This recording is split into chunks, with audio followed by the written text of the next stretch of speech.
All right, welcome to the next episode of the Closer's Corner podcast. My name is Greg Simpson. I'm your host. Ta-da. All right, so today we're going to talk about the 3 M's of marketing. And the reason we're doing this is because we put a survey out to our entire agent database, and the number 2 thing that they wanted to talk to us about was prospecting. They wanted some training on prospecting. We've got lots of training in our university on that, but I think they wanted a more step-by-step process. So we just put together a 12-week, 30-minute chunk program that we are launching in Q2 of 2022. And so everything when it comes to prospecting boils down to what's called the 3 M's of marketing.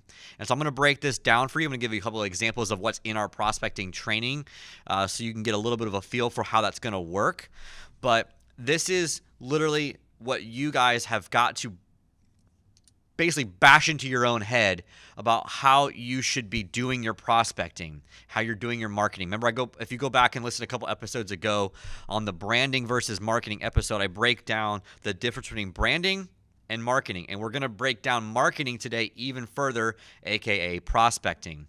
It is one of the 3 most valuable priorities, most valuable functions that you do as a real estate agent is the first thing you should always be doing every single day. Had a one-on-one with Emily this week here, and she's like, she's now full-time. She's like, I sometimes don't know what to do with my day. I was like, the number one thing you should be doing every single day if you don't have deals going on as a real estate agent is number 1 is prospecting. All the other stuff that you could be doing is bullshit. It's a waste of time. Everything you should be doing is picking up the phone and calling the leads, calling your sphere of influence, emailing them, texting them, networking, going out and finding new business. That's prospecting, okay? So the 3 M's we're going to break down here are what go into your prospecting plan, if you will. So your first thing is your message. The second thing is your market. And the third thing is the medium, if you will, sometimes. It depends on who you talk to, okay? Let's break this down a little bit. Who are you talking to is basically what you're going to be wanting to talk about, what message you want to get out to them, and how do you want to deliver that message, okay? So the message itself, what do you want people to know?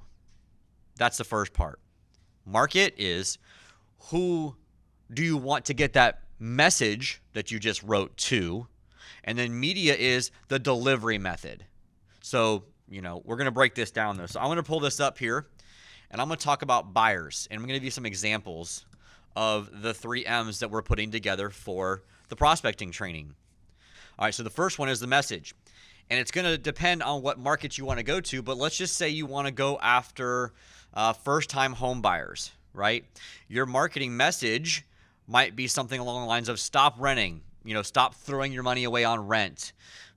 It could be, if you're going after someone who's a growing family, the message that you would want to get out to them is like, upgrade your home or buy, upsize your home, buy, a bigger home for you and your growing family. Empty nesters, like, maybe you want to downsize, this great condo is maybe what you want to have on the water or whatever. Like, you're trying to get a specific message to a specific type of people. And depending on the people that you're trying to get that information to is going to determine the media that you put out there. So let me give you an example. So like if you are trying to go after people who might want to buy a condo and downsize, empty nesters, if you will, you're not going to really want to put something on necessarily Instagram ads or Snapchat ads or anything that where the young hipster kids, you're not going to put that on TikTok. You're not going to put that on Instagram Reels. You're going to put that probably in some sort of publication that the older population hangs out at, such as maybe newspaper ads, maybe Facebook. Facebook has definitely gone to the older generation. So the baby boomers and stuff like that, they're pretty much going to be on Facebook as an advertiser. So that's a good spot to say, we've got this great condo available. It's on the water. It's beautiful. Downsize. Are you an empty nester? Like, what is that message you're trying to get out to the market? And that's the media that you want to go after. If you're going after people, like I just said, first-time home buyers, What age bracket are first-time home buyers typically in? They're in their mid-20s, maybe late 20s, early 30s this day. Where are those people hanging out? Those are the people hanging out on Instagram and Snapchat and TikTok and whatever things that are out there that I don't use either. Facebook, not so much anymore, right? When we were kids, when I was, 20, in my early 20s and mid 20s, even into my early 30s, Facebook was the jam. It was the place to be, and we all hung out on Facebook. Not so much anymore. So, other things you can do too is like if you want to do like a stop renting postcard, or because you can do this, by the way, do a just mailing or just stop renting postcard to an apartment complex. Target them and send them some Everydoor direct mail to that. Again, there's your market. The market is the first-time home buyers. The message is stop renting, and then the media is those postcards in those market in that area there. You can also, it's really hard to get renter data, so like you had to be a little bit creative. Obviously, I do not recommend door knocking them because the apartment complexes are going to get pissed off at you. But you could also pull absentee landlord lists and go after the mail. We talk about this in our training about data, where to get data for every single type of potential market that you want to get your message out to. But you can go find absentee landlords and find out who has rental properties and then just mail them direct mail pieces or knock on those people's doors. You could do that for single family duplexes and triplexes, stuff like that, and say, hey, are you tired of renting? Here's the why you should. And you can actually partner with a mortgage company to get those leads to double whammy them, and then you're doubling your marketing budget for each other.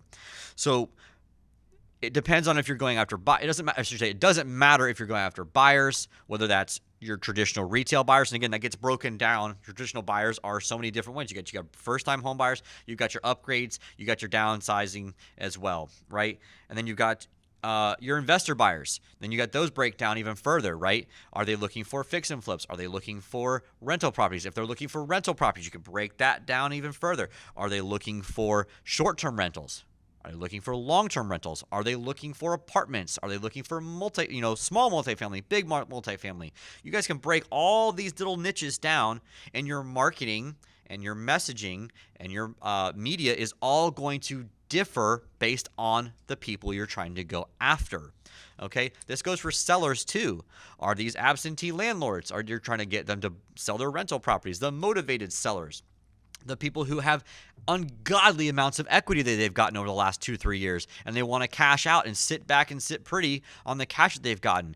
People who are, maybe you can look up data and, I don't know if Realist has it or not for you agents, but PropStreams and the Property Radars of the world and other data providers, they all can pull data of how long people have owned their property, and maybe they're looking to just downsize and get out of it, right?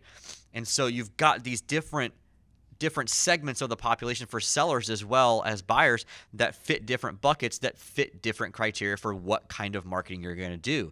And like I've always said, and every marketing guru out there has said it, you've got to test and measure what works, what doesn't, so you know where to keep putting your money. Let's see here. All right. Going back here, guys.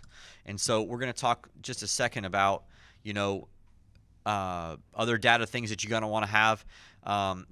Let's talk about people who, like, I'm just giving you guys examples of what's in the training, right? So say you've got a list of probates, right? That is a very specific kind of deal that you're going after. Now, we don't actually segment and say like, hey, we know you just inherited this house. Are you thinking about selling it? But you could tailor your message to them when the lead comes in. Because if you're doing a good job with your marketing on the front end, on the back end, when the deal comes through your CRM, you should know what list that person comes in off of. So in the back of your mind, if they're like a probate list or a lead, or they're a pre-foreclosure lead, and they try to tell you that they're not motivated to sell, and you know for a fact that they're in pre-foreclosure, you can at some point drop that bomb on them with the messaging in the right medium and media to them.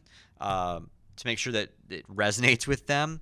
And, that's where all of this stuff all ties together, right?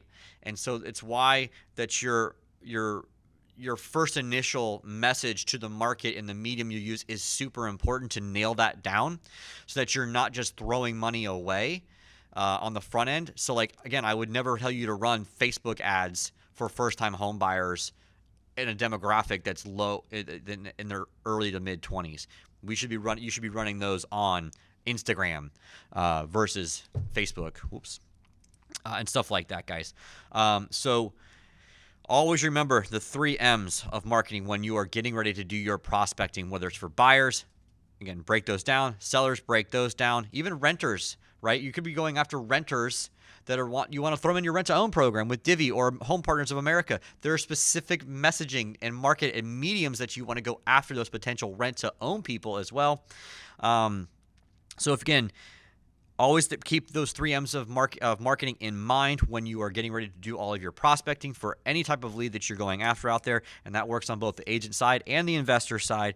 So, as always, if you got good information from today's podcast, make sure you give us a rating, review, subscribe to us on Spotify, YouTube, Apple, Stitcher, wherever you may be listening to this podcast, and we will see you on the next episode of the Closers Corner podcast. DJ, say that. Back.